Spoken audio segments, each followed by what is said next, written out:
Salam sejahtera tuan-tuan dan puan-puan, saudara-saudari sekalian, apa kabar semua? Nama saya ialah Dr. Lee dan saya berasal dari Bukit Mentajam. Buat masa ini saya tinggal di Kluang Johor. Jadi selamat menyertai program saya di mana saya berkongsi dengan kalian, terutama kepada berkongsi dengan bakal-bakal calon muat Malaysian University English Test. Kalau kamu ingin menyebut MUT, okey juga. Saya pernah mendengar ada orang yang menyebut MUT. Ada juga yang terus cakap MUET. Ada juga yang menggunakan perkataan panjang Malaysian University English Test. Bagi saya, is okay, tiada masalah.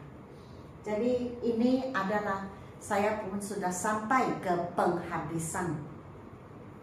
Sebelum ini saya telah memuat naik reading, speaking dan listening. Dan writing task 1 pun sudah saya memuat naik dalam video saya. Ini adalah video yang seterusnya, task 2 ataupun bahagian kedua penulisan. Jadi bahagian penulisan yang kedua ini, bahagian 2 ataupun task 2, ia adalah extended writing ataupun karangan dengan satu tajuk yang kalian tidak boleh memilih. Karangan ini, extended writing, dia akan keluar dalam bahagian yang kedua.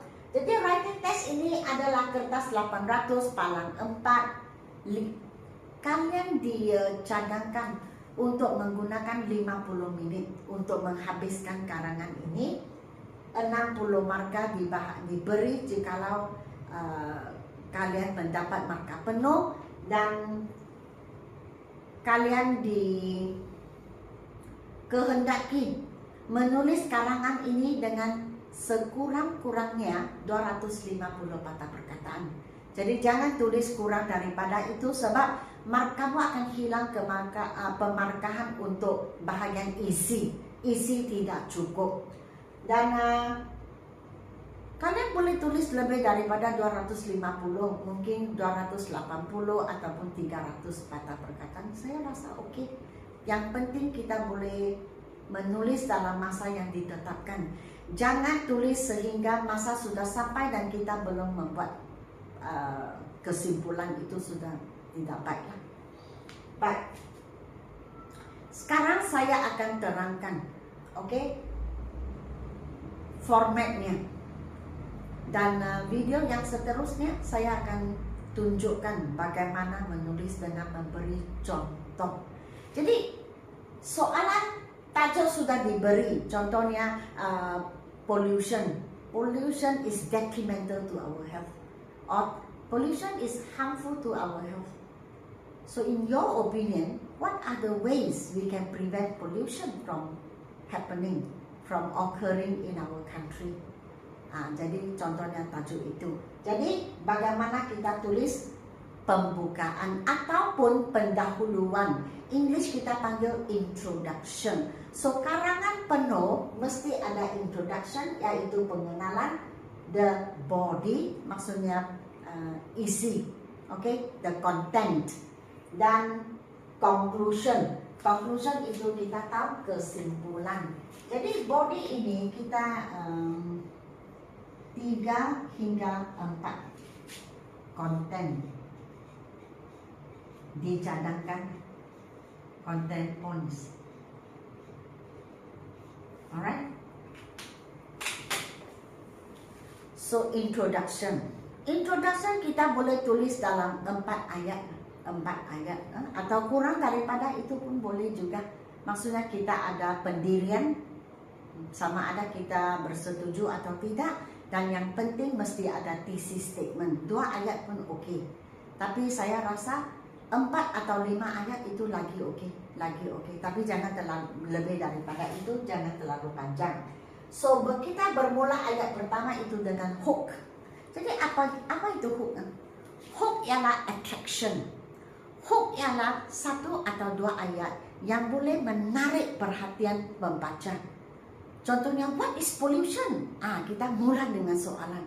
Wah, orang yang membaca, apa itu pollution? Dia pun ingin tahu. Ataupun kita boleh memberi definisi. Pollution is air pollution is the dirtying of air by particles that are released from factories, vehicles, and so on. Kita terus memberi definisi apa itu air pollution. Atau mungkin tajuknya dengan COVID-19. What is COVID-19? Kita boleh melakukan ini. Ataupun dunia ini diserang, melanda COVID-19 pada bila-bila. Dan kita boleh memberi sedikit, kita panggil background information. So setelah kita menyebut hook ataupun 1-2 ayat yang kita boleh menarik perhatian, kita boleh bermula dengan pertanyaan, kita menjawab, ataupun kita terus memberi definisi penerangan tentang contohnya COVID-19. COVID-19 is a virus atau a disease ataupun a sickness, okay? Kita boleh beri penerangan. Lepas itu baru kita memberi background information. 1 ayat, 2 ayat itu okey lah, jangan terlalu panjang. Background information maksudnya kita ceritakan sedikit tentang keyword. Contohnya macam tadi saya sebut air pollution ataupun COVID-19. Jadi kita beri sedikit background information tentang pollution. Pollution berlaku sekian lama dan ia telah mengakibatkan banyak penderitaan kepada penduduk-penduduk setempat. Kalau COVID-19 kita boleh memberi sedikit background information ataupun latar belakang. Boleh kita boleh sebut ia disebabkan oleh apa dan apakah efek ataupun kesannya terhadap manusia, terhadap kita semua di seluruh dunia. Sebab ia adalah pandemik. Pandemik yang bukan setakat di Malaysia sahaja. Jadi kita berilah sedikit, atau dia berasal dari mana atau dari apa, dari virus, okey. Sedikit itu dipanggil background information. Kemudian stand bukan berdiri. Stand maksudnya our position, maksudnya pendirian. Stand itu pendirian. Stand itu bukan setakat berdiri, dia ada 2 arti. So, apakah pendirian kita? Adakah kita setuju, tidak setuju, atau separuh setuju dengan tajuk? Okey? Kemudian ini khususnya untuk do you agree? Jikalau ia hanya kita katakan tajuk diskusi, discussion atau discursive essay, di mana kita membincangkan, kamu jangan tulis ini, tidak ada. Ini saya lebih baik saya tulis bintang di sini. So ini mesti kita pandai tengok ke keadaan. Ini untuk opinion, untuk kalau kita perlukan pendirian, maksudnya soalan itu argumentatif. Argumentatif maksudnya setuju atau tidak setuju. Apakah pendapat kamu? Kalau itu kita baru tulis ini stand. Jikalau tidak, kita terus lompat ke thesis statement. Thesis statement, ayat ataupun penyata thesis itu adalah kita panggil ayat yang terakhir, paragraf yang pertama. Jadi introduction, ayat yang terakhir itu mesti kita tulis thesis statement. Thesis statement akan memberitahu kita, akan memberitahu pembaca apakah kita ingin menyampaikan 3 sebab yang penting atau 3 cara yang penting. Contohnya, what are the ways we can prevent this Aedes mosquito or this dengue fever from spreading. Jadi dia cakap what are the ways. Jadi thesis statement, the ways to prevent dengue fever from spreading are, kemudian kamu tulis 3 cara. Lepas itu kita pergi ke badan ataupun konten. Jadi tadi kita cakap 3 cara untuk mencegah penyakit dengue ialah mungkin kita cakap melalui penyemburan fogging. Jadi paragraf yang pertama, poin yang pertama, paragraf yang kedua itu kita cakap fogging. Nomor 2 kita mesti setiap rumah mesti menjaga kebersihan.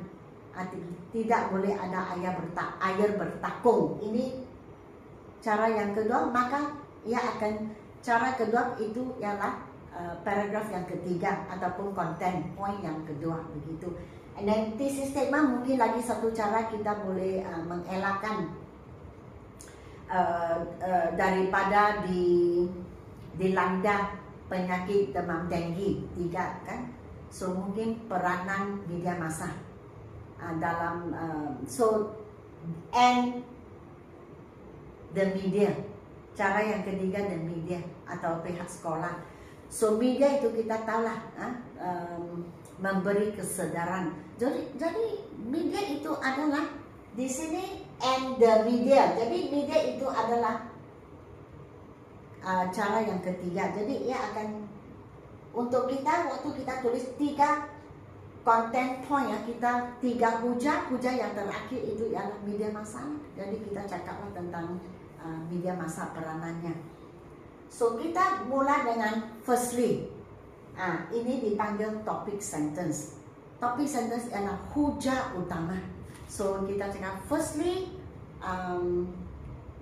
tadi point. Contohnya demam denggi, bagaimana kita mengelakkan daripada dijangkiti demam denggi. So poin kita yang pertama tadi saya sebut apa saya pun sudah terlupa.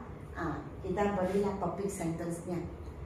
We should, okay?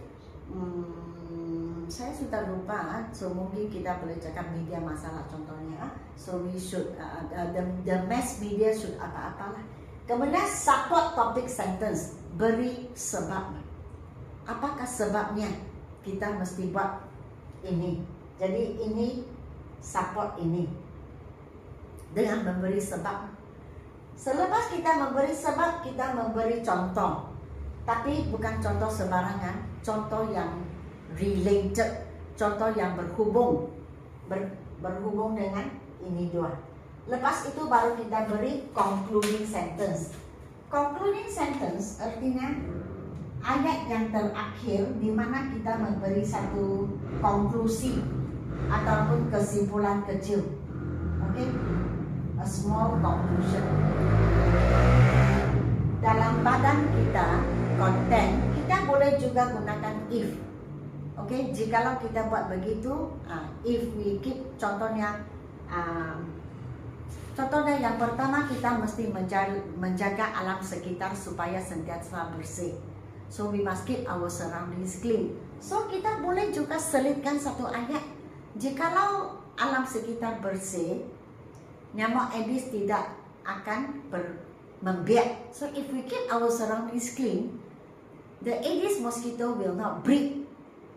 Okay, contohnya air yang bertakung, especially in stagnant water. So we must make sure the water is always flowing. There's no stagnant water in the house. Okay, so kita cakap if lah. Kalau tempat bersih, nyamuk Aedes tidak akan membiak. Kita boleh juga cakap however, akan tetapi, if our surroundings are dirty, mosquitoes will breed. Contoh sahajalah, kita pun tahu nyamuk Aedes suka air yang bersih. So seterusnya lah video saya akan beri satu contoh yang lebih, yang dimana saya pun boleh ingat. And then lepas ini paragraf kedua, ketiga, keempat sudah beri 3 poin, maka kita pergi ke conclusion, kesimpulan. Jadi conclusion kita boleh cakap to conclude, in a nutshell, kita boleh cakap in conclusion, okay? 3 hingga 5 ayat lah. So in conclusion, ayat yang pertama restate the topic. Maksudnya kita sebut sekali lagi topik kita.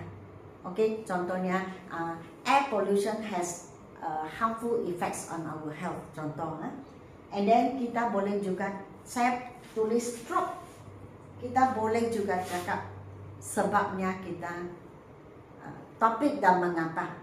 Okay, in conclusion sebut topik lah. We must, in conclusion, air pollution is harmful to our health as it can cause many types of diseases. Contoh. And then restate stand. Restate stand di sini sama juga dengan C ini. Jadi jikalau ianya soalan opinion ataupun pendirian, maka kita mesti sebut sekali lagi. Okay? I strongly agree, or hence I strongly agree that steps be taken to eradicate this disease once and for all. Ini instead cakap semula pendirian kita. Lepas itu kita sebut sekali lagi thesis statement, cara-cara untuk mengelakkan pollution, air pollution daripada berlaku ataupun nyamuk Aedes daripada merebak. And then kita boleh tulis satu ayat atau dua ayat, persuade readers to agree with you. Jadi kamu berilah satu atau dua ayat untuk menyokong pendirian kamu supaya kamu boleh dapat memujuk pembaca untuk bersetuju dengan pendirian kamu. Barulah kamu buat satu closing sentence. Closing sentence number one, kita boleh call for action.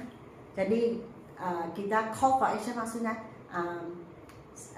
pihak kerajaan, sekolah dan ibu bapa memainkan peranan yang penting dalam peperangan ini, peperangan berlawan dengan nyamuk Aedes. And then kita boleh tulis satu ataupun kalau kita tidak tulis ini, kita boleh tulis satu harapan. Apakah harapan kamu? So harapan maksudnya kalau kita semua orang bekerja sama, maka it is hope that kalau tidak mau menggunakan hope also boleh juga. So you can also say should, you can also say if. So if the government, parents and teachers work together, the cases of discipline problems will be solved. Contoh. And then kalau kamu ingin, sebab 3 hingga 5 ayat saya sini ada 6, jadi kamu pilih 6 atau 7 kamu pilih. Kamu boleh beri satu slogan juga. Slogan maksudnya kita let us work together to eradicate this the problem of dengue fever. Kita tulis tanda seruan dan kita tutup ayat kita. Jadi ada banyak kita boleh pilih, tapi yang penting mesti ada topik cakap semula, thesis statement cakap semula. Ini paling penting. Okay? Sebut topik kamu sekali lagi dan thesis statement sebut sekali lagi. Lepas itu terpulanglah kepada kamu, sama ada kamu ingin tulis harapan kamu. Okay? Harapan kamu atau kesan ataupun beri slogan, atau kita call for action, kita memanggil semua pihak yang terlibat untuk mengambil tindakan agar masalah ini tidak berterusan. Okay? Gunakan if, itu sangat baik. Gunakan if. Maksudnya jikalau pihak kerajaan, pihak media massa, ibu bapa dan guru-guru bekerja sama, masalah apa-apalah, contohnya masalah kemerosotan disiplin. So if the government, the mass media, parents and teachers work together closely to eradicate disciplinary problems among students, schools will be a safer place to study. Schools will be a happy place to study. Contohnya ada case bully kah, kemerosotan disiplin kah, apa-apa sajalah. So jikalau gunakan if itu sebenarnya bagus sekali. Dan kalau kamu suka gunakan let us, marilah. Okay? So let us tackle the problem of disciplinary problems now. Kemudian tanda seruan dan tutup tirai. Okay? So saya harap saya telah sedikit membantu bakal-bakal calon muat. Video yang seterusnya saya akan memberi contoh bagaimana saya akan tulis ayatnya supaya kamu tahu, oh begini, ini dipanggil hook, ini dipanggil background information. Saya beri contoh lah. Jadi saya harap jikalau kamu ingin belajar sendiri, dan bagi terutama kepada calon-calon yang tidak mendapat sebarang bantuan daripada sesiapa tetapi terpaksa juga menduduki ujian ini, saya berharap saya dapat membantu sedikit lah. Oke? Dan saya pun tidak tahu buku saya di mana. Jikalau kamu ingin belajar pertuturan, pergilah ke TikTok saya. Oke? Jadi sekian, terima kasih. Jangan lupa untuk memberi saya like, share, dan subscribe, ataupun like, share, dan follow. Oke? Bye.